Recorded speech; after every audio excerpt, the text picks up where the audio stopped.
Hizi ni njia mbili za kupokea majibu ya maombi, lakini key factor ni uwezo wa huyu mtu kumsikia Mungu. Watu wengi wamejibiwa na Mungu na hawakuyaona majibu kwa sababu hawana uwezo wa kumsikia Mungu. Kwa hiyo kutokuwa na uwezo wa kumsikia Mungu akiongea na mtu ni tatizo kwenye kupokea majibu ya maombi. We don't expect to find you praying if you are unable to hear God.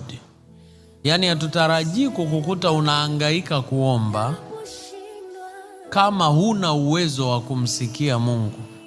Kuna uwezekano mkubwa utapishana na majibu yako. Uhakika wa Mungu kukujibu ni 100%.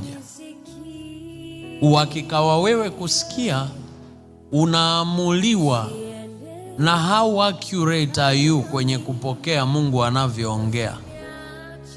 Una uwezo kiasi gani wa kupokea kwa usahihi au kumsikia Mungu kwa usahihi anapoongea.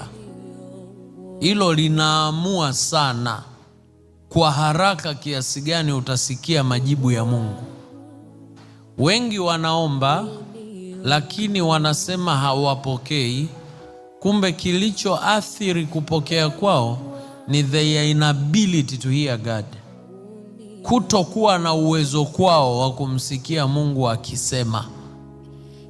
Yaani Wakristo wengi leo ukimwambia umeongea na Mungu lini, ataanza kutafuta.